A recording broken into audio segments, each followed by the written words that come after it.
Quand j'ai commencé mes recherches pour cette vidéo, je voulais vous parler de l'épave du vaisseau amiral de Barbe Noire, le Queen Anne Revenge, qui a été retrouvé en 1999 sur la côte est des États-Unis, mais qui n'a été certifié que récemment. Et quand je parle d'un site archéologique, j'aime bien parler de ce qui s'est passé avant, de son histoire. En me penchant sur l'histoire de Barbe Noire, j'avais pas mal d'a priori dû à tout ce que j'avais entendu sur les pirates et tout ce que je lisais dans les premières pages de Google me paraissait vraisemblable. Cependant, il y avait déjà plusieurs possibilités de réponses pour certaines de mes questions. De ce fait, j'ai fait mes petites recherches car trop d'éléments que je pensais vrais étaient remis en cause et trop de faits peu vraisemblables défiant la logique étaient présents aux côtés de faits avérés. En regardant les sources utilisées, que ce soit pour les faits que je trouvais justifiés ou ceux que je trouvais peu vraisemblables, c'était toujours la même source primaire qui était citée. A General History of the Robberies and the Murders of the Most Notorious Pirates, écrit par le capitaine Charles Johnson en 1724, soit 6 ans après la mort de Barbe Noire. Regardons ça de plus près.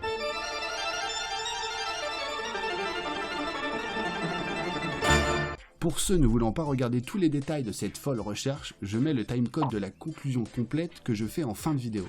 N'hésitez pas à remercier le vidéaste pour ses petites attentions. Tout d'abord, quand je me lance dans de telles recherches, j'essaye toujours d'en apprendre plus sur l'auteur. Ici, le capitaine Charles Johnson est connu uniquement pour être l'auteur de A General History of Pirates, et aucun capitaine de ce nom n'a été recensé. 100% des écrits stipulent que c'est un nom d'emprunt. Un nom d'emprunt, quelle que soit l'époque, est souvent lié à l'envie d'anonymat. Et l'envie d'anonymat, souvent liée au fait de faire ou dire des choses que l'on n'assumerait pas avec son propre nom. Si l'histoire des pirates anglois depuis leur établissement dans l'île de Providence avait été le premier livre historique sur la piraterie, dévoilant avec exactitude tous les travers des capitaines pirates les plus célèbres, ayant pour la plupart été pendus ou ayant reçu le pardon du roi, pourquoi l'auteur se serait-il caché? Et c'est vrai, quand on est fier de ce qu'on raconte, on n'a pas de raison de se cacher. Aucune raison. Le nom le plus cité pour être l'auteur se cachant derrière le capitaine Charles Johnson est Daniel Defoe, dont l'ouvrage le plus connu est Robinson Crusoe. Defoe est un passionné de pirates, et c'est un contemporain de ces pirates qui le fascine. Les écrits de Daniel Defoe sur la piraterie sont fréquemment étudiés afin d'en établir la véracité des faits. Cependant, ils ont souvent été remis en cause et beaucoup l'accusent de mélanger histoire et histoire. La première source faisant mention à Daniel Defoe comme auteur de l'histoire générale des pirates apparaît en 1932 sous la plume de John Robert Moore, qui était biographe de Daniel Defoe. Selon Moore, après des années à étudier les récits de Defoe et sur la base de son identité de style, d'expression et de sujet, il en a déduit qu'il en était l'auteur. Mais si Defoe a l'habitude d'écrire et de faire paraître des ouvrages similaires sur les pirates, pourquoi aurait-il pris un nom d'emprunt pour l'histoire générale des pirates? Mais surtout, pourquoi est-ce que cette déduction est communément admise depuis? Alors que les premiers doutes sur l'identité de l'auteur ont commencé à être émis dans les années 1980, et qu'en 2004, un article intitulé « Daniel Defoe, Nathaniel Mist and the General History of Pirates » change la donne.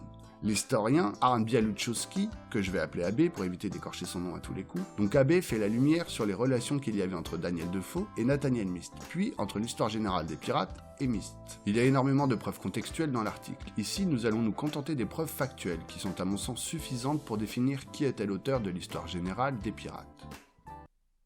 Nathaniel Mist était un ancien marin devenu journaliste. Il était également imprimeur et rédacteur en chef de ce qu'il appelait le premier journal d'opposition dans la capitale londonienne, le Mist Weekly Journal. Il a eu de nombreux démêlés avec la justice à cause des articles qu'il rédigeait à l'encontre de la royauté. Lors d'un énième interrogatoire pour un article paru dans son journal, Mist a tout simplement balancé Defoe comme véritable auteur de l'article. De là, on a la preuve qu'ils se connaissaient et collaboraient ensemble puisque peu de temps après, Mist a avoué qu'il avait rédigé plusieurs points de l'article avec Defoe, ce qui lui a valu un séjour au pilori puis en prison. On sait donc que les deux hommes étaient contemporains et ont travaillé épisodiquement ensemble. Après ces événements, plus aucune source factuelle ou contextuelle ne relie les deux hommes. Il y a des preuves factuelles qui attestent de la véracité du fait que Mist soit l'auteur de A General History of Pirates, mais les preuves contextuelles permettent d'expliquer le pourquoi de son anonymat et de son parti pris lorsqu'il a écrit le livre. Comme je l'ai dit, Mist a été au pilori et en prison, et a eu de nombreux démêlés avec la justice. De ce fait, les amendes et le coût exorbitant du bien-être en prison mettent ses finances mal en point. D'autant plus que la couronne essaye de le faire taire. De ce fait, les recettes des ventes du Mist Weekly Journal s'en font ressentir et ses finances également. Après un accord avec le gouvernement, Mist commencera à écrire des articles sur les pirates 2 ans avant la commercialisation de l'histoire générale des pirates. Il n'hésite pas à recopier des articles dans des journaux coloniaux, et il fait également paraître des enregistrements de procès de pirates, ainsi que des témoignages oraux qu'il recueille auprès des marchands revenant de leur traversée. Il dira même dans un article paru le 31 août 1723 « On reçoit presque tous les jours des histoires de pirates, de meurtres et de vols faites dans les Antilles. » En prenant en compte ses déboires avec la justice, le fait qu'il soit connu pour son implication politique, qu'il ait été au pilori et en prison, et que ça a engendré autant de partisans que de détracteurs. Et il sait que c'est tout autant de potentiels acheteurs en moins. On peut en déduire que s'il voulait être anonyme, c'était pour toucher un plus large public lors de la publication de son livre. Et vouloir toucher un plus large public signifie bien souvent vouloir que l'ouvrage lui rapporte un max de blé. De plus, la propension de la couronne à vouloir faire taire Mist explique à elle seule pourquoi il aurait voulu être anonyme. Mist était imprimeur. Cependant, dans les archives de The Stationers' Company, le plus grand éditeur de Londres au XVIIIe siècle, à qui la couronne avait demandé de répertorier tous les livres et les auteurs publiés, on retrouve le nom de Nathaniel Mist accolé à celui de General History of Pirates. En faisant ce choix, Mist nous montre encore une fois que l'objectif de la parution de son livre n'était pas d'informer, mais de distribuer au mieux. On remarque ça également avec les nombreuses publicités pour le livre paru dans le journal de Mist par la suite. Le livre a été réédité à 4 reprises, ce qui en fait le premier best-seller sur la piraterie de l'histoire. De plus, le pamphlet Mist Closed Broke Open citait Mist par 2 fois, et il le reliait au capitaine Charles Johnson. En dernier, je citerai cette note assez énigmatique, où il est question de l'histoire générale des pirates, de Lord Townshend qui était sous-secrétaire d'État et qui demandait d'examiner l'affaire à son sous-secrétaire Charles de la Faye, tout en citant M. Watson qui était un proche collaborateur de Mist, et qui reprendra la succession de son journal à son décès. Watson doit savoir pour Mist, et Watson est devenu un informateur de la couronne lorsque Mist s'exila en France. Et selon Abbé, il semblerait que dans le milieu de l'imprimerie, le secret de Mist n'en soit pas un. On peut ajouter au crédit de Mist que c'est un ancien navigateur, et la qualité des explications des manœuvres maritimes dans son livre ne peuvent être le fait de l'imagination de Defoe, n'étant pas un homme rompu à l'exercice de la navigation. Au vu de ces quelques preuves, il est assez clair que tous les éléments reliant Mist à l'histoire générale des pirates sont plus probants que ceux reliant Defoe. De plus, les écrits et la vie de Daniel Defoe sont scrutés à la loupe depuis 300 ans. Il y a des dizaines d'ouvrages et d'articles qui étudient ces écrits et la seule preuve établie est qu'on peut reconnaître une certaine similitude sur la forme entre ces écrits et ceux de l'histoire générale des pirates. Mais la véracité de ces écrits n'ont jamais été prouvée, et les noms des capitaines qu'il cite n'ont jamais été retrouvés dans une quelconque source. Même s'il fait interagir ces personnages dans des faits avérés, mais parfois anachroniques, ces récits n'ont que peu de valeur historique. Dans ce contexte, on peut aisément dire que Nathaniel Mist est l'auteur de General History of Pirates. Cependant, dans le milieu des historiens, le doute reste souvent présent, et les 2 auteurs sont cités comme pouvant potentiellement être les vrais auteurs. Et puis pour le grand public, c'est une information qui filtre peu. Petit erratum. Lors du montage de la vidéo, je pense avoir compris la raison principale du fait que Daniel Defoe soit toujours cité pour être l'auteur de l'histoire générale des pirates. Le livre a été réédité de nombreuses fois, traduit, retraduit et souvent avec le nom de Defoe en gros sur la couverture. Et ce n'est pas pour rien, Defoe est un auteur célèbre qui a vendu des milliers d'exemplaires de ses livres. Qui n'a jamais entendu parler de Robinson Crusoe? Donc c'est simplement un argument de vente qui prône face à une information connue et plutôt reconnue. Maintenant que l'on connaît le parti pris de l'auteur ainsi que ses intentions et que je me suis défait de mes a priori sur Barbe Noire, je vais prendre les informations majeures et les débunker une à une en faisant 2 listes. D'un côté le caractère et le physique de Barbe Noire et de l'autre ses actions, tous issus de l'histoire générale des pirates. Commençons par le début. Barbe Noire s'appelait Edward Thatch ou Teach, selon les versions du livre de Mist. On ne saura probablement jamais quel était son vrai nom, car le nom Thatch a été modifié dans les différentes versions de General History of Pirates. Et puis, à cette époque, peu de personnes sont lettrées, c'est avant tout la phonétique le plus important. Si bien qu'on retrouve Thatch, Teach, Thatch dans les archives, et même Tish dans les documents français, prononcé Teach à la française. Il est grand, les yeux sombres et terrifiants. Une grande barbe noire lui couvre la poitrine et une partie du visage dans laquelle il met de petits nœuds, à la manière des perruques du XVIIIe siècle. Il a toujours 3 pistolets en bandoulière et 2 couteaux. Et dessous son chapeau sortent des mèches allumées faisant de la fumée autour de son visage, afin de paraître encore plus féroce lorsqu'il part à l'abordage. Il apparaît rapidement que la description physique de Barbe Noire spécifique à Mist n'apparaît dans aucune autre source. Plusieurs journaux de l'époque ont été conservés et numérisés. Les historiens ont même fait des recherches sur les articles que Mist, enfin, pour le cas ils imaginaient Defoe, et ça ne change rien, pour les articles que Defoe aurait pu lire pour rassembler toutes ces informations. Aucune description n'est jamais faite, hormis celle de Henry Bostock, capitaine du sloop Margaret, et relâché par Barbe Noire après 8 jours de captivité, et seulement après avoir divulgué l'information selon laquelle le roi George Ier souhaitait offrir le pardon royal aux pirates se rendant avant septembre. Il décrit Barbe Noire comme un grand homme avec de larges épaules et une barbe très noire qu'il portait très longue. Mais concernant les mèches allumées dans ses cheveux, aucune autre source n'en parle. Il est sans état d'âme pour ses adversaires, et il tue, vole, viole, sans pitié. Aucune source n'atteste qu'il ait tué quelqu'un lors de sa vie de pirate, hormis lors de la bataille finale avec Maynard. De tous les captifs qu'il a eus, aucun n'est mort. Ils étaient dépouillés, mais vivants. Lorsqu'il a pris la Concorde en pleine mer, il leur a laissé son plus petit bateau pour repartir, mais en prenant quelques esclaves au passage. Ce n'étaient pas des enfants de cœur, c'était avant tout des hommes de leur époque issus bien souvent de la marine et non des bêtes sanguinaires. La menace de tuer était plus fréquente que l'acte en lui-même. Faire peur était le plus important. Ça évitait les combats, les morts, les destructions de matériel. Après évidemment, il y en a qui faisaient du zèle dans l'horreur et l'ignominie. Barbe Noire était bien loin d'être le pire. Au contraire, c'était un fin stratège, un homme lettré qui a souvent usé de ruses pour attaquer les navires adverses. Une ruse qu'il affectionne est celle d'afficher un drapeau ami du bateau dont il se rapproche, jusqu'au dernier moment où il hisse le Jolly Roger et part à l'abordage. Là aussi je pourrais parler du drapeau communément admis de Barbe Noire. Il ne l'est pas forcément non plus. Le plagiat était légion chez les pirates et son blason a aussi été vu sur le mât d'autres navires de l'époque. Mais je n'ai pas fait assez de recherches pour émettre un avis plus abouti. C'est un capitaine tyrannique. Aucune preuve non plus que ce soit un capitaine tyrannique. À bord du Queen Anne Revenge, la majorité des décisions étaient prises par un vote. Il y avait des élections pour le quartier-maître et le capitaine.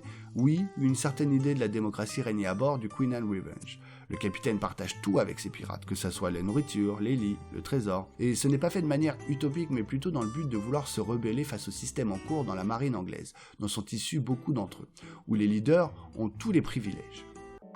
Il n'hésite pas à tirer au hasard sur un de ses propres pirates, afin de rappeler à son équipage qui il est. Lors du procès des hommes de Barbe Noire, Israel Hand a déclaré qu'il n'avait pas participé à la bataille d'Ocracoke car Barbe Noire lui avait tiré dans le genou peu de temps avant, le faisant de ce fait être éligible au pardon du roi, et il échappera à la potence car aucune preuve directe ne l'accable.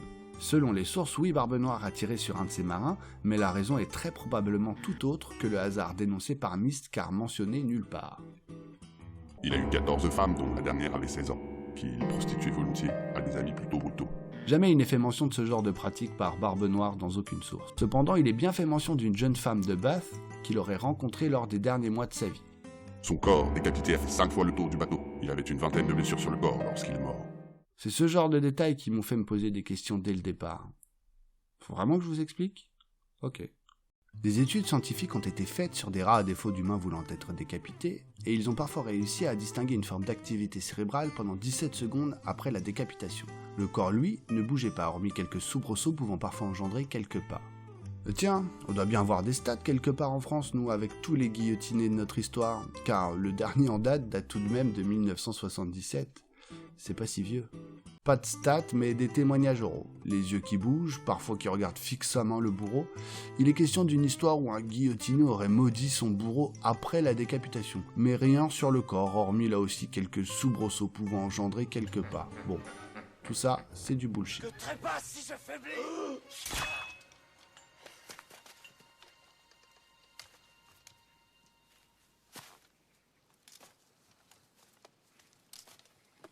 Pour ce qui est du nombre de blessures sur son corps, si ça a été rapporté, ça a été fait par les vainqueurs de la bataille. Ça pourrait être des blessures post-mortem, des racontars pour appuyer le fait que Barbe Noire était un monstre résistant à tout et qu'ils ont encore plus de mérite pour l'avoir tué, ou ça pourrait être aussi l'adrénaline mélangée à l'alcool qui ont permis à Barbe Noire de ne pas sentir la douleur. 5 trous de balles de mousquet et le reste en coups d'épée et de couteau, ça doit piquer. Il est né aux alentours des années 1680. Il aurait eu donc 40 ans lors de sa mort. Décapitation. On n'a aucune idée de l'âge qu'il avait. En effet, le capitaine Charles Johnson ne l'avait pas mentionné dans son œuvre. Mais c'est une info que j'ai lue dans presque tous les articles. La première mention de son âge est en 1974, quand Robert Lee a déduit l'âge de Barbe Noire aux alentours de 40 ans. Info qui a été communément admise depuis.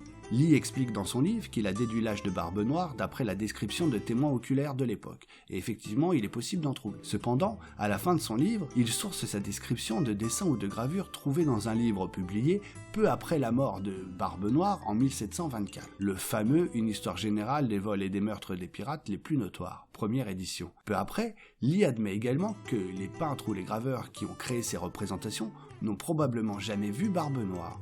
Selon cette théorie, Barbe Noire aurait eu environ 40 ans lorsqu'il est mort, un âge canonique pour un capitaine pirate. En dehors de ça, on a zéro info précise là-dessus. Il était pété d'oseille. Il n'a jamais fait de grosses prises comme un galion rempli d'or. Les denrées plus communes étaient bien moins souvent protégées. Les épices, le sucre, des tissus, souvent des produits exotiques issus de colonies. Il est fait état du fait que les pirates effectuent régulièrement des pillages uniquement pour se ravitailler en vivres et en boissons. Il est fait mention également dans les archives que des capitaines ne souhaitaient pas engager les combats sachant que les pirates ne prendraient que quelques vivres. Parfois même, il arrivait à Barbe Noire de donner quelque chose de moindre valeur en contrepartie des biens subtilisés. Petit erratum. Lors du montage, j'ai découvert cette étude, The Boston Newsletter Treatment of Piracy, 1715-1722, auquel a participé AB. Au travers de cette étude, on apprend que le premier à avoir donné à Barbe Noire une telle aura de terreur est John Campbell, un rédacteur du Boston Newsletter. De nombreux passages de l'histoire générale des pirates sont recopiés presque textuellement sur les articles de Campbell, comme dans la bataille finale qui est finement détaillée dans le livre de Myst, et on en retrouve presque tous les détails dans les articles de Campbell, jusqu'aux échanges oraux qu'aurait eu Barbe Noire et son opposant. Avec cette étude, on pourrait théoriser sur le fait que Myst n'ait écrit dans son livre que des faits qu'il aurait réellement entendus ou lus, mais sans vérifier ses sources. Cela dit, ça ressemble étrangement aux méthodes de nos médias modernes, et c'est ainsi que les fake news se répandent. Passons maintenant aux actions de Barbe Noire. Il vient de Bristol et a fait ses classes de marin pendant la guerre de succession de la reine Anne en tant que corsaire. Bien des auteurs ont tenté de trouver des informations quant aux origines de Barbe Noire. De nombreuses enquêtes ont été faites, parfois avec une certaine plausibilité, d'autres plus étonnantes basées sur des théories contextuelles. Mais aucune jusqu'à présent ne peut être reliée de manière factuelle à Barbe Noire. De ce fait, Myst est cité comme source sans hésitation, alors que lui-même ne cite aucune de ses sources. Cependant, un historien a fouillé de nombreuses archives et a tenté de retrouver d'où Myst tenait ses sources, tout en élaborant une théorie basée sur les sources qu'il a découvertes. C'est monnaie courante, vous allez me dire. Cependant, à la différence de 90% des historiens que j'ai lus, quand il n'a pas trouvé d'informations sur un sujet, il ne laisse pas l'explication de Myst telle qu'elle. Selon Baylus Brooks, et en se basant sur une information trouvée dans le livre de Patrick Pringles paru en 1953, Jolly Roger, où un certain Charles Leslie aurait rencontré les parents de Thatch en Jamaïque, et il les aurait qualifiés de personnes bien sous tout rapport. Il se base également sur le fait que Myst a changé le lieu d'origine de naissance de Thatch entre les deux premières éditions de son livre. Dans la première, il dit qu'il vient de Jamaïque et la seconde de Bristol. Brooks nous dit Edward Thatch, ou Barbe Noire, serait bien né en Angleterre. Il serait le petit-fils du révérend Thomas Thatch et fils du capitaine Edward Thatch, tous deux ayant reçu une éducation dans la prestigieuse université d'Oxford en Angleterre. Le certificat de la mort de la mère de Barbe Noire a été retrouvé dans une église en Jamaïque. Il a également trouvé le fruit du remariage de son père avec une certaine Lucretia, également en Jamaïque, où les baptêmes de leurs enfants ont été retrouvés dans les archives paroissiales. Brooks estime qu'ils sont partis investir dans une Jamaïque riche de son or blanc, le sucre. On sait donc que c'est une famille aisée, lettrée et possédant des esclaves.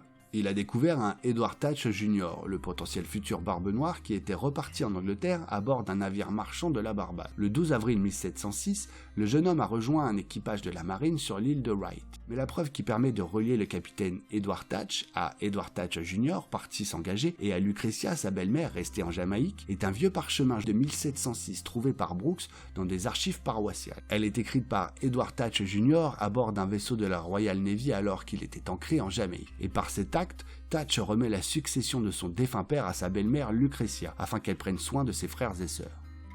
Cependant, aucune source ne permet de faire le lien entre ce Edward Thatch et le capitaine Barbe Noire. Cette théorie valide également le fait qu'il ait fait ses classes en tant que marin pendant la guerre de succession de la reine Anne. Cependant, en dehors de cette récente théorie, aucune autre source ne peut appuyer la théorie de Myst qui est pourtant citée dès que l'on évoque le Barbe Noire historique.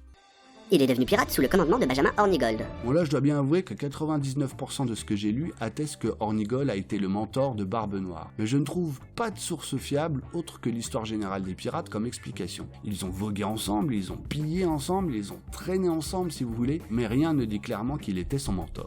L'historien AB a découvert en Jamaïque un témoignage d'un certain Henry Timberlake, un cartographe et explorateur, dans lequel il dit que Hornigold et Thatch naviguaient ensemble, mais pas sur le même vaisseau. Mais si on enlève cette affirmation, il manque un élément précieux dans l'histoire de Barbe Noire. Comment est-il devenu pirate? Une autre théorie est que Edward Thatch, qui était corsaire lors de la guerre de succession, s'est retrouvé délaissé par l'Angleterre lorsque celle-ci fut terminée, et a donc dû se diriger vers les opportunités qui se présentaient. Il serait donc probablement devenu pirate lors de ce que l'historien Arndt Bialuchowski a décrit comme une des premières ruées vers l'or en 1715, et qui a lancé la carrière de bien des pirates de l'âge d'or de la piraterie. 12 navires de la flotte d'Espagne lourdement chargés d'or et d'argent qui rentraient au pays ont coulé sur les plages et les récifs peu profonds de Caraïbes à cause d'un ouragan des plus violents. Les médias de l'époque ont appelé cet événement Spanish Treasure Fleet Disaster, ce qui a créé un arrivage sans précédent de curieux voulant se remplir les poches de l'or espagnol. Et certains équipages étaient envoyés par les gouverneurs locaux soucieux de participer à la dépollution des plages de tout cet or. C'est aussi un des événements fondateurs de l'âge d'or de la piraterie, car plusieurs histoires de capitaines pirates célèbres prennent leurs racines à ce moment-là. Hornigold a souhaité aider son protégé et ensemble ils ont été capturés le navire négrier, la Concorde de Nantes. Barbe Noire en a pris le commandement et l'a renommé le Queen Anne Revenge pendant que Hornigold partait demander le pardon du roi pour tous les pillages qu'il avait commis. Selon les recherches d'un historien français, Jacques Ducomte, dans les archives françaises de Loire-Atlantique, il n'était pas fait mention dans le rapport de la prise de la Concorde d'un bateau possédant presque 40 canons, ce qui était le cas pour celui de Benjamin Hornigold de Le Ranger. De plus, le capitaine de la Concorde a uniquement fait référence au capitaine Teach. Grâce à ce rapport, on sait qu'il n'a eu à tuer personne lors de cet abordage, car une partie des hommes était atteinte de scorbut et de dysenterie, et le capitaine s'est rendu après une seule salve de tirs de canon. Et lorsqu'il a pris possession de la Concorde de Nantes pour en faire son navire amiral le Queen Anne Revenge, de nombreuses archives de témoignages affirment que la vue de cet énorme galion, armé de 40 canons et de 200 hommes d'équipage, était suffisant pour convaincre les capitaines de se rendre sans combat. Il faut savoir qu'à l'époque, les navires comme la Concorde, il en existe peu. Dans cet article du London Gazette, on retrouve l'inventaire des bateaux du gouvernement britannique présents dans les mers de l'Ouest. Ils n'ont que 3 bateaux pouvant rivaliser en termes de puissance de feu et en taille avec le bateau de Barbe Noire. Ah, et Hornigold a bien accepté le pardon du roi, mais il est revenu en tant que chasseur de pirates. Barbe Noire a fait une alliance avec d'autres équipages pirates pour faire le blocus de Charleston en Caroline du Sud. Pendant une semaine, tous les bateaux qui entraient ou sortaient du port se faisaient arraisonner et les occupants devenaient les captifs de Thatch, qu'ils relâcheraient contre une rançon bien spécifique. Une trousse de soins d'une valeur faramineuse pour l'époque. Des émissaires pirates se baladaient en ville, effrayant le tout venant et attendant la remise de la rançon. Ça c'est bon. Toutes les sources le confirment, et c'est de loin son plus grand fait d'armes. Des probables traces de cette fameuse trousse de soins ont été retrouvées dans l'épave du Queen Anne Revenge, mais on en reparlera. Quelques semaines plus tard, il échoue ou fait s'échouer son vaisseau amiral à Beaufort Inlet en Caroline du Nord. Là aussi c'est bon, toutes les sources le confirment, si bien qu'une équipe archéologique a découvert l'épave qui aurait dû être le sujet principal de cette vidéo. De leur point de vue, Barbe Noire n'a pas fait exprès de faire s'échouer le Queen Anne Revenge, mais on en reparlera aussi. Il abandonne sur un îlot plus des 3/4 de son équipage. Ça aussi c'est validé. Cependant, le nombre de pirates abandonnés diffère tout autant du nombre de pirates qu'il avait sous son commandement. Après cet événement, il passe à environ 40 hommes, et ils seront encore moins lors de la bataille finale. Il établit une base temporaire sur l'île d'Ocracoke. Validé aussi, il y voit même des copains capitaines comme Charles Vance le rejoindre sur l'île. Il a des acquaintances avec le collecteur des douanes Tobias Knight, qu'il rencontre en secret. Ça aussi je valide, et je rajouterais qu'on a retrouvé dans les affaires de Barbe Noire une lettre de Tobias Knight qui lui était destinée. Dans cette lettre, Tobias prévenait Edward Thatch qu'il se tramait quelque chose. Il reçoit le pardon du roi des mains du gouverneur de Caroline du Nord, Charles Eden, tout en continuant ses pillages sur la rivière et dans la baie de Pamlico, sans être inquiété. Le pardon du roi a bien été donné par Charles Eden. Cependant, selon les termes du pardon, Barbe Noire n'y était pas éligible. Il fallait se rendre avant le 5 septembre et ne pas avoir commis de crime depuis le 5 janvier. Or, Barbe Noire revenait tout juste de son blocus de Charleston. Et il continuera de piller après avoir reçu le pardon du roi. Le gouverneur de l'état voisin de Virginie, Alexander Spotswood, est alerté par de nombreuses lettres lui demandant de mettre fin aux agissements de Barbe Noire. Alors, oui et non, c'est extrêmement plus compliqué que ça. Il y a de gros enjeux politiques entre les gouverneurs dont l'un est affilié à la couronne et l'autre plutôt privé. Il y a une grosse récompense pour la capture de Barbe Noire, en plus des fabuleux trésors qu'il possédait et qui reviendraient aux hommes qui le captureraient. Il y a aussi la peur que Barbe Noire s'installe durablement dans la région. Et tout ça ont poussé le gouverneur à envoyer une équipe à sa poursuite. Je pense d'ailleurs que pour ce simple fait, je pourrais largement faire une vidéo de 10 minutes tellement il y a de détails dans les archives. La mort de Barbe Noire dans une bataille de stratégie, sa décapitation, son corps qui continue de nager joyeusement autour du bateau du vainqueur. Ça aussi on l'a vu, je valide, sauf le corps qui barbote. Mais ici je voudrais juste faire remarquer que ces faits ont été rapportés par le capitaine Ménard, vainqueur du combat final. Et par expérience, en France, on sait que la parole des vainqueurs n'est pas forcément la plus juste. Je pense vous avoir livré une vision de Barbe Noire telle que je l'ai eue après avoir fait de nombreuses recherches sans a priori, et en me servant des sources sans me baser sur les recherches d'un historien en particulier. J'ai choisi plusieurs éléments de la vie de Barbe Noire issus de l'histoire générale des pirates que j'ai essayé de sourcer. Il est tout à fait possible que je puisse avoir raté des sources, et il est tout aussi possible que des sources inédites viennent faire évoluer tout ça à un moment donné. Il y a des événements dont je ne parle pas sciemment, car ils concernent la vie d'autres pirates. Et je n'avais ni le temps ni la volonté de faire d'autres recherches aussi poussées, car chaque chapitre du livre de Myst peut être validé ou invalidé de la même façon. Donc si je n'ai pas creusé le sujet, je préfère ne pas en parler. Nota Bene a également fait une vidéo sur l'âge d'or de la piraterie, que je vous conseille si vous voulez approfondir le sujet. Et si vous voulez avoir une version plus détaillée de l'histoire de Barbe Noire, il y a des tonnes d'historiens qui ont fait des recherches sur toute sa vie. Je mettrai plein de liens en description. Cela dit, méfiez-vous des sources certifiées Charles Johnson. Pour ceux qui nous rejoignent, bienvenue pour la conclusion. N'oubliez pas de vous abonner, liker et partager pour me remercier de cette petite attention. Et pour ceux qui sont toujours là, merci à vous. D'autant plus que vous avez encore plus de raisons de vous abonner, de liker et de partager ma chaîne si vous avez aimé cette folle recherche. L'auteur de General History of Pirates, Nathaniel Myst, écrivait sous le pseudonyme de Charles Johnson, afin de vendre au mieux son livre, dans lequel il nous a transmis une compilation romancée des faits qu'il lisait dans les articles des journaux coloniaux et des rumeurs colportées par les voyageurs, tout en ne vérifiant aucune de ces informations. Cependant, Myst, en faisant de son livre le premier best-seller sur la piraterie de l'histoire, a greffé en nous un imaginaire de référence sur les pirates au travers de Barbe Noire, qui continue d'être relayé et déformé dans la pop culture et sur de nombreux supports, même se relevant de l'information historique, et ce depuis 300 ans. Ce sont ces 300 longues années qui nous séparent de Myst qui font de ce livre une source estimée fiable, mais paradoxalement, ce sont ces 300 toutes petites années qui nous séparent de Barbe Noire qui nous permettent également de pouvoir réfuter certaines théories grâce aux nombreuses sources à notre disposition et nous permettent de remettre le Barbe Noire historique dans un contexte plus réaliste. En conclusion, je dirais que Barbe Noire n'était probablement pas le diable incarné, comme le dit Myst. Selon toutes les sources, Barbe Noire n'a jamais tué quelqu'un, hormis lors de la bataille finale. Il n'a été actif que 18 mois selon les sources, de juillet 1717 à novembre 1718. C'était un homme lettré, rusé et plutôt magnanime, si tant est qu'on ne lui opposait pas de résistance. Faire peur était primordial afin que les capitaines ennemis se rendent sans opposer trop de résistance. Il n'a donc probablement pas eu 14 femmes et ne les prostituait donc pas à des amis brutaux. Il se faisait visiblement appeler Capitaine Teach et on suppose qu'il s'appelait Tatch. Déformer son nom pour ne pas apporter l'opprobre sur sa famille était quelque chose de courant pour les pirates. Il est décrit comme un homme grand, aux larges épaules et avec une longue barbe noire.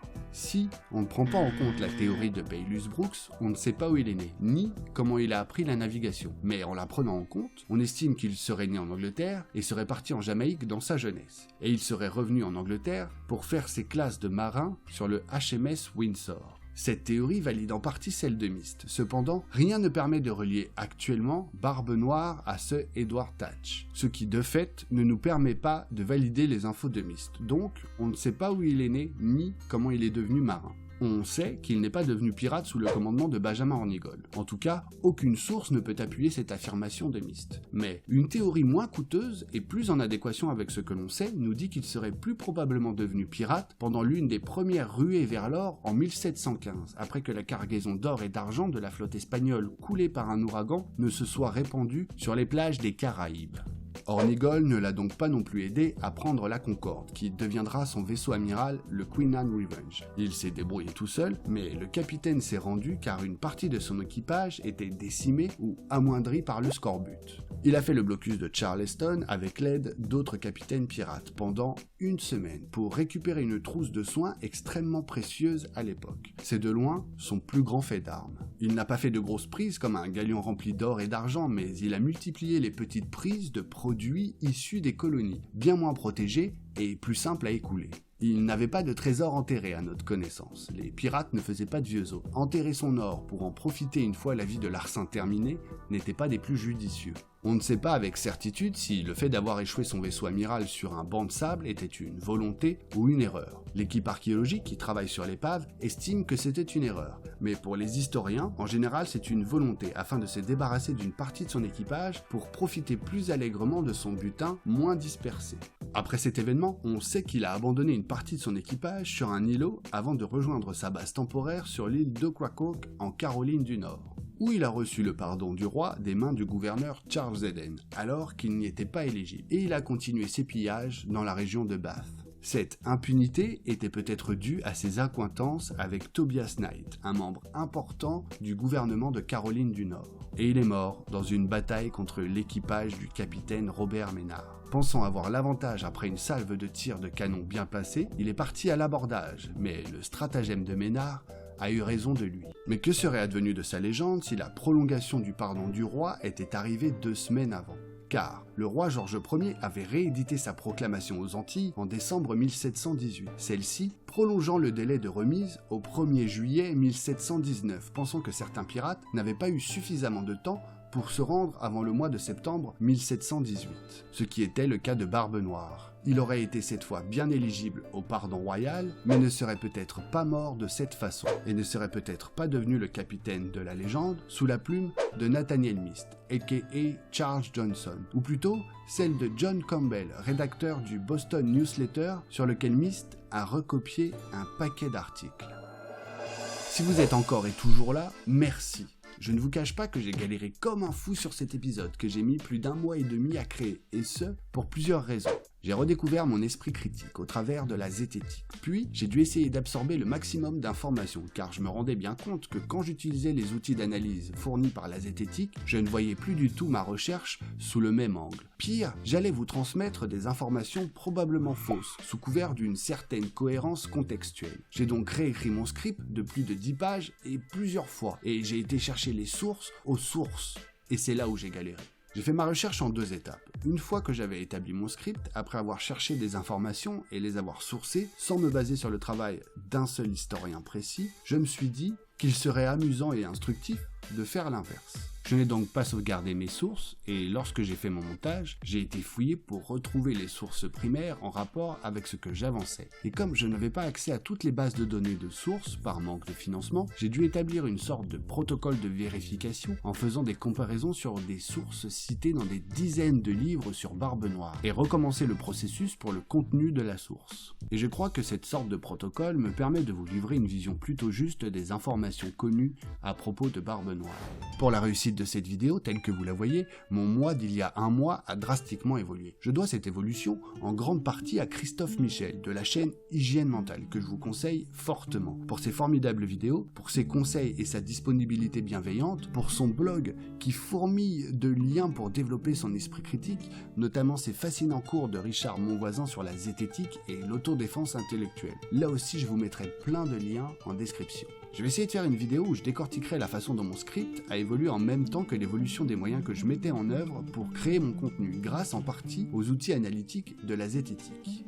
Je n'ai pas eu le temps de parler de l'épave du Queen Anne Revenge. Soyez sûr que ça se fera dans une prochaine vidéo, peut-être même la prochaine, mais il y a de fortes chances que la ligne éditoriale de la chaîne digresse quelque peu. Merci à tous d'avoir suivi cet incroyable 4e épisode de la chaîne Oisifologie. N'hésitez pas à liker, partager et surtout à vous abonner à la chaîne si vous appréciez mon travail. Allez, salut!